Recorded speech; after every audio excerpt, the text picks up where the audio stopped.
Reading While Inebriated. Welcome to the RWI podcast. By nature, there will be spoilers for the books we have picked. Also, we are going to be eating, drinking, and maybe swearing. Listener beware. Hello, my buddies. Video 3. Number 3. Here we of go. The Reading While Intoxicated podcast. This is a new bottle. This is not. Same bottle. This is the original Chris Rebel. We bought like a 12-pack of the 3. I've been drinking this for 3 months. Might want to smell it and make sure it smells okay. Nope. Okay, so I read a book called Nickel Plated. It is by... We'll see. Wow, Aric Davis. Aric with an A. So A-R-I-C-K. Starbucks Sorry. Nightmare. A-R-I-C. Okay. And what did you read? I read Ahsoka. Another Star Wars story. Can you sense a theme? What theme? Because I can. Okay, I'll go first since you went first last time. Okay, so Nickel Plated. Okay, so this was a rough book. Let me just be honest right up front. Okay, so I bought this book because it was like maybe it was like a free. You know, if you're like an Amazon Prime member, you get these things called Kindle First, and I think it was a Kindle First. But basically, Kindle First is like, I'm advertising for Kindle First. Amazon, shoot me some books. Also money, I don't care. Let's give me Amazon Prime for freezies, please. Yeah, that'd be great. So basically, you get like 4 books or whatever. Now I think now it's 6, but you can pick from one of them and you get one of them for free. Mm-hmm. And then so that's like it's called it Kindle First or whatever. Okay. Anyway, so this book. Sounds like it's rough already. So I thought it was interesting because I was like, oh, this is like a point of view from it's like a cozy mystery from like a guy's point of view, except it was less cozy mystery and more like, okay, let's just start it. So this guy, this PI is 12. Okay. So I don't know, I'm not a guy, and also, so this guy is also like, he's like an orphan, and he's literally found out a way to live by himself in like a full house because he catfishes people. Okay. He is a 12-year-old boy, but he catfishes people into believing he is a naive 12-year-old boy, and then he hacks into the people that he catfishes, and he like takes all their personal information, and he's like, if you don't give me $10,000, I will tell your whole family that you're a pedophile. Hey, not bad. Not bad. Nobody loses. I mean... Except the pedophiles. And yeah, nobody the cares about pedophile them. loses. Yeah, and they're despicable human beings. Yeah. So I was like, okay, that's pretty cool. That by itself is pretty cool. But he also, like, talks about women misogynistically. Mm-hmm. I don't know if it's because he's 12.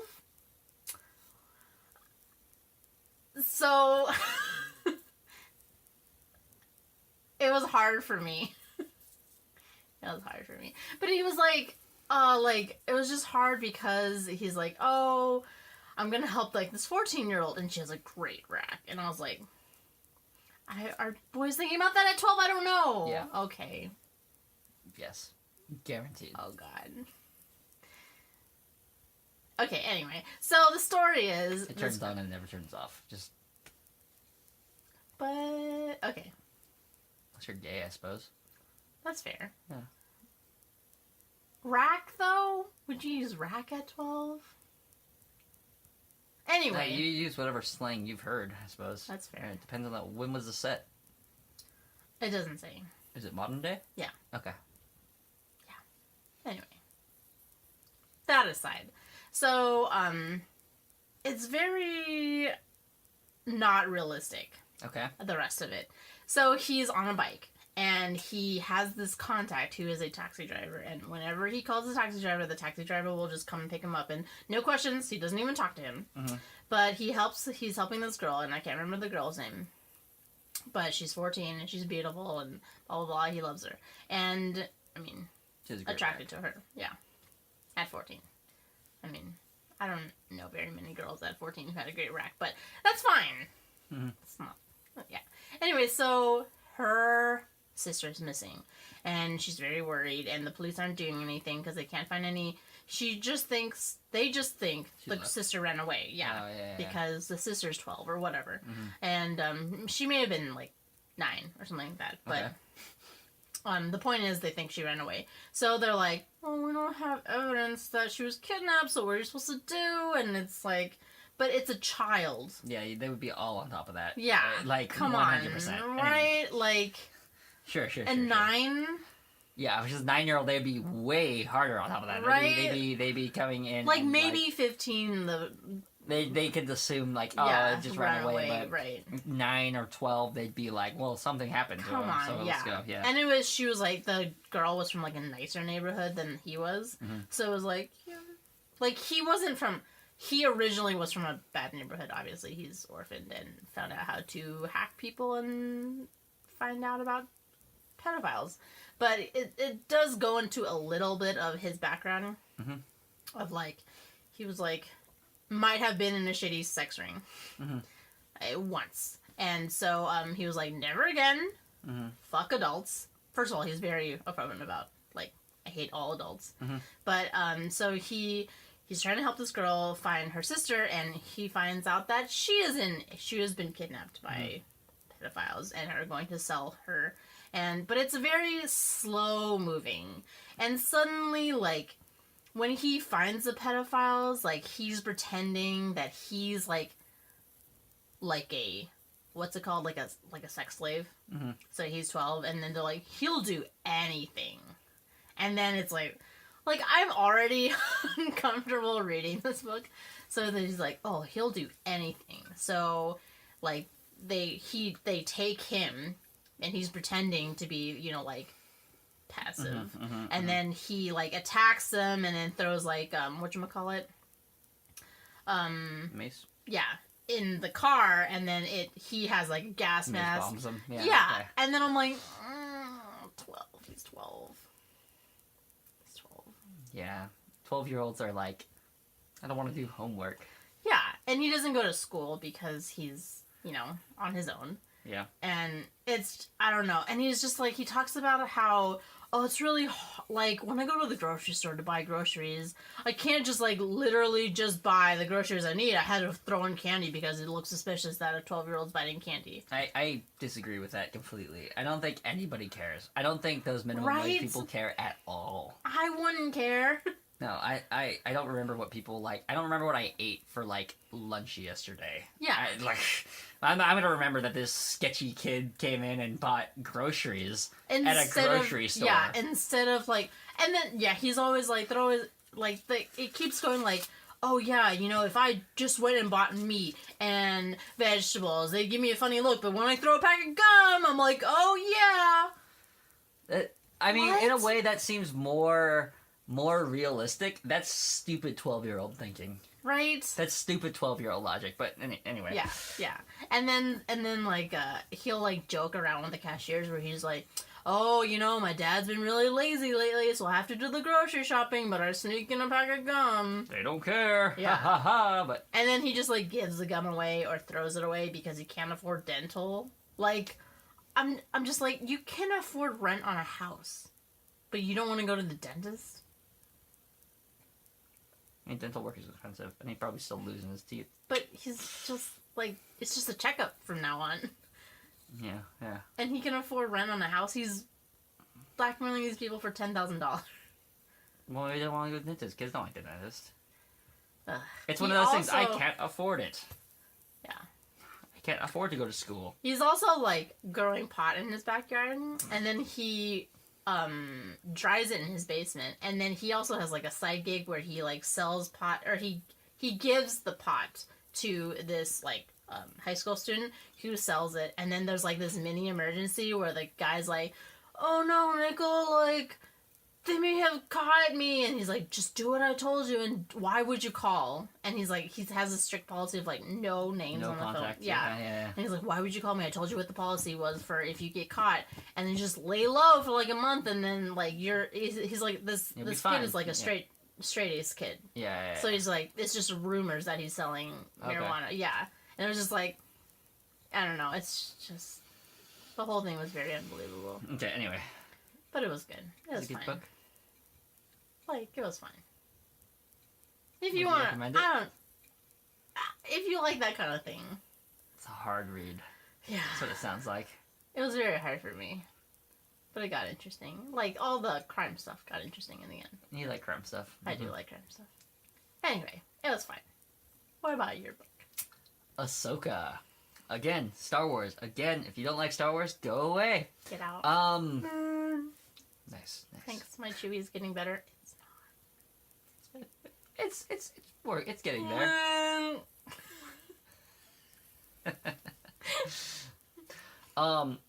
Ahsoka tells the story of Ahsoka Tano. If any of you have watched the Clone Wars series on Cartoon Network, or Netflix, Anakin Skywalker's Padawan. Very, very snarky, very, very amazing, snippy, which Snips. is where she got the nickname Snips from. This was shortly after her departure from the Jedi Temple. Right. And so after, if you didn't watch the Clone Wars, if you didn't watch the Clone Wars, then you are way far behind. She got accused of being bombing the Jedi Temple, and it was her best friend who had done it. Right. And right. I forgot about that part. Barris, yeah. And she was accused, and she was kicked out of the Jedi, and was about to be sentenced by the Senate when Anakin pretty much got down to the bottom of it. He ended up leaving the Jedi because she didn't. Well, they didn't have any belief in her. They didn't believe in her when she was innocent. I mean, she felt betrayed. She was betrayed. Yeah. I mean, completely. But I mean, she felt betrayed by the Jedi, not just Barris. Yeah, she went her own way. And this is just kind of... Go your own way. Go your own way. You're welcome. Nice. I've had some alcohol. Yeah, a little bit. This was right after Order 66. If anyone is unfamiliar with Order 66, Emperor Palpatine had a chip inside of all of the clone troopers that... Cody! Pretty much as soon as he gave the order, they turned on the Jedi and gunned them down in cold blood. She was one of these survivors because she was no longer part of the Jedi, so she went into hiding. She left her lightsabers at Rex's grave, actually. His false grave. Oh, okay. I was like, it's not...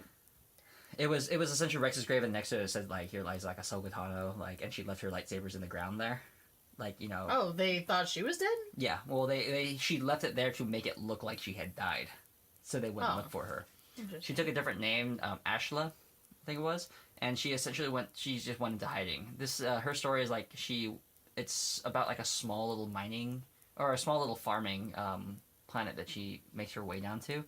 And it's essentially her trying to cope with this new way of life while reflecting on all the things that brought her here, while trying to avoid the Empire and everything of that nature. Of course, the Empire shows up, and she has to get involved. It's one of those things, like, she wants to leave, but she's already grown connected to all the people that are there. She doesn't want to leave them. And, yeah, she ends up getting involved and tries to help them rebel and do all this kind of things. It's actually it's the fill-in between the end of the Clone Wars and the beginning of Rebels. Right. Mm-hmm. So like Bail Organa is in it, and so everything like that. Does it explain why she has the lightsabers? No, the what's her name in the Fulcrum? Fulcrum? Yeah.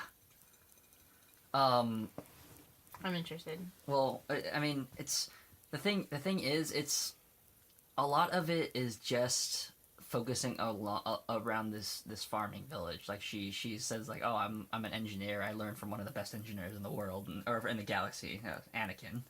Is he an engineer though? Yeah, he was.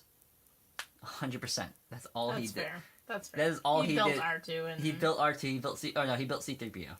He didn't build R2? No. R2 belonged to Padme. That's why I like R2 better. But she just essentially made a job as a tinkerer, as an engineer to fix all their farming equipment, and it's just kind of her getting used to living without like her friends and trying to. I mean, she can't use the Force. She doesn't want to use the Force because it'll give her away. Attention. Yeah, but to be honest, it wasn't as exciting as the other two, because a lot of it was just kind of her hiding and her reflecting on the Clone Wars and things of that nature. It got a little bit more exciting near the end when the Empire was coming down. The climax. Yeah, near the climax, and when she decides that she needs to start acting again, when she needs to start making a difference. It's one of those things. She's sitting there and trying to convince herself that she cannot help. Because as long as she can't help, she doesn't feel a need to do something. Right.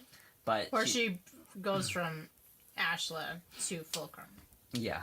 Because I feel like Ashla is her hiding herself, whereas Fulcrum is hiding in plain sight. Where like Ashla is like her denying herself that she's like she can't do anything, and then Fulcrum is like, no, I can fucking do something. I think what it was is she actually gets her name at the very end. I think it's the last line of the book. Interesting. I mean, she has to try to save her friends, which she can't do. It just doesn't work out. Like a lot of her friends die, and she ends up going and trying to find new lightsabers, and the Empire's stopping they're mining out all of the old crystal caves on Ilum, where she originally got her crystals from.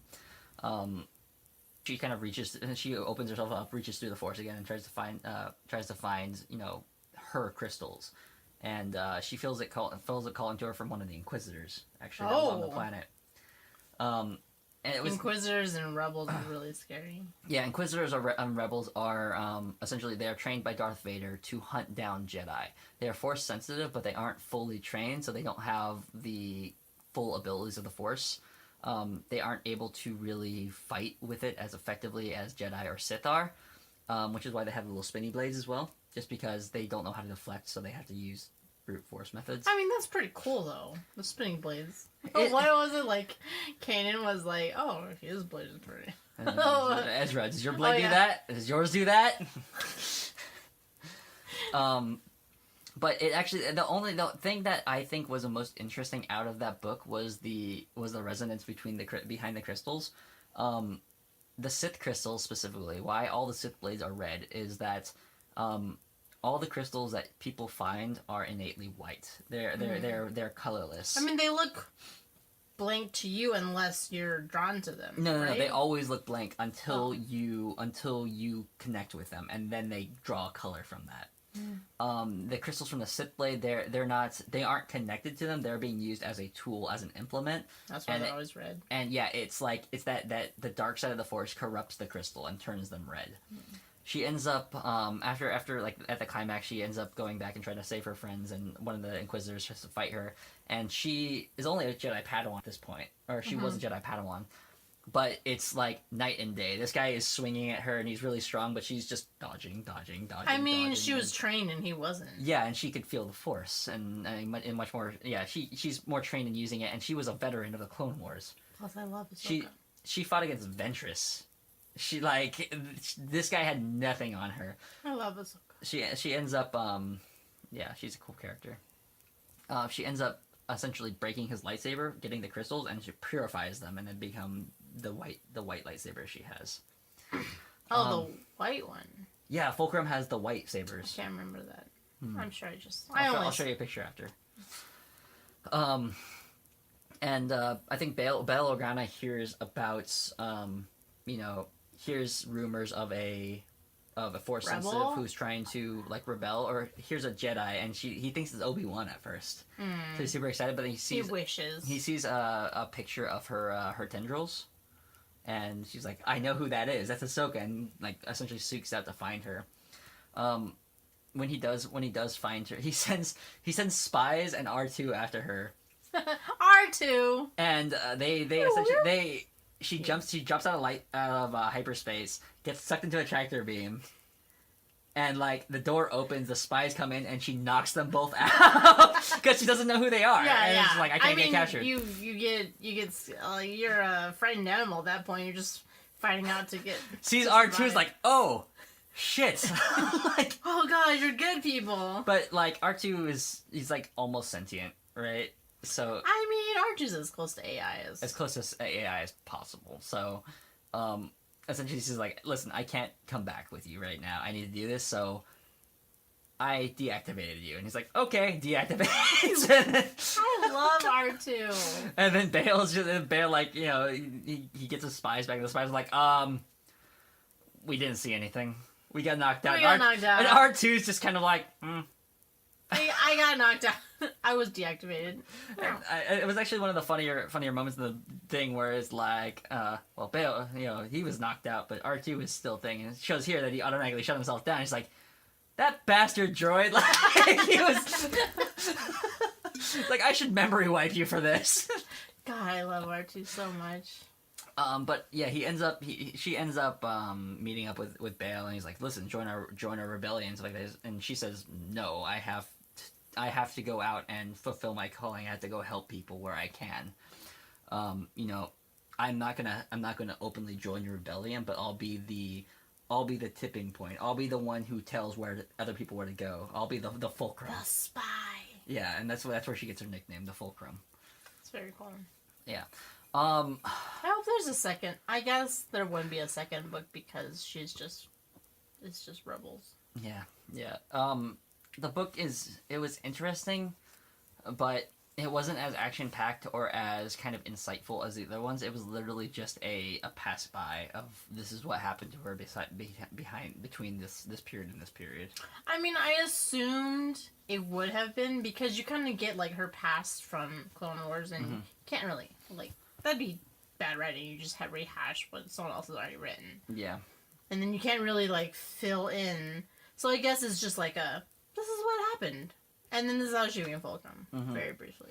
I mean, the only thing that, like, really kind of resonated with me was the, she would always think back to her Clone Wars experience, like, you know, oh, I'm getting captured here, like, well, what would my masters do? Obi-Wan would have, like, talked his way out of it when the Anakin wouldn't have gotten captured in the first place or something. I mean, he would have fought his way out. Or he was saying, like, Anakin would have been fast enough to, like, do a full charge, take out everything, and not get hit or something like that. But it was the kind of the idea of she has to make her own path, and that's what that kind of book was about.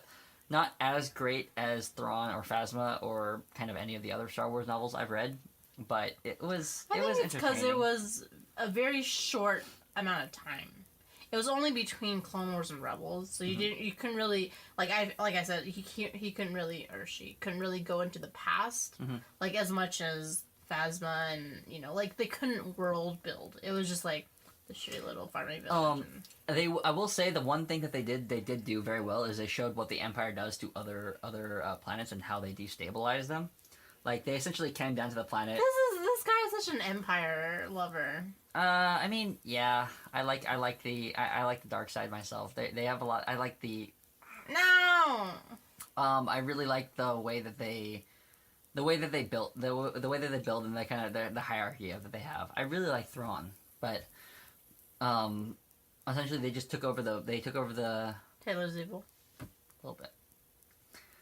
They just come down to the planet, and it was a farming planet, and said, hey, you're growing these crops for us now. Right. And well, you kind of got that in Clone Wars too.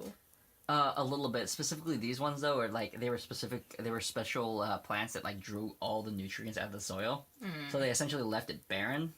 That's and it was nice. Well, it's like a nutrient paste. It's made for, like, you know, it's like the ration MREs. packs. MREs for people who are in space. It's supposed to, like, provide all the nutrients for them, but it barrens the world.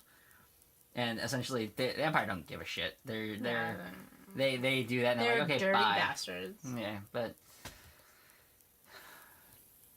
yep. Decent book.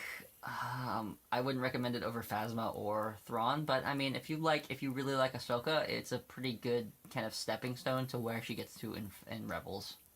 So yeah, just like my book. I wouldn't recommend it. I would recommend it if you already like that kind of thing. I wouldn't have read it again. I wouldn't have read it again. Do you know what you're reading next? No idea. I'm gonna finish up Heir to the Empire. Oh, I'm reading something. Hold on. It is called... Sorry, everyone. While she's looking this up, I'm going to be reading Heir to the Empire by Timothy Zahn again. Again, it's the first original Thrawn book. No longer canon, unfortunately. But, yeah. So far, it's been good. So did he write that book and then they were like, we want this character in our... It was, so what happened is, in the Disney takeover, essentially, these books were all written after the original trilogy. Once Disney took over, all of the old books and stuff like that all became what's referred to as Legends. Legends is no longer canon, but they are bringing back certain characters like Thrawn and stuff like that who are now canon. Right. But those old books are still out of the loop. I see. Mm-hmm. Very cool. So I'm reading a book called Above the Bridge. It is a cozy mystery. Because, see, now we're getting into what we normally read, whereas before it was like, oh, let me show you what kind of books that I would have read. I love biographies about people that I like. I read the Craig Ferguson biography and the John Barrowman biography, who was Jack Harkness. He was great. But now I'm just getting into books that I normally read. Above the Bridge. Cool. I didn't know it was I forgot it was a cozy mystery. So far it's a love story. Nice. Alright, everyone. See you next time. Thanks for listening. Bye.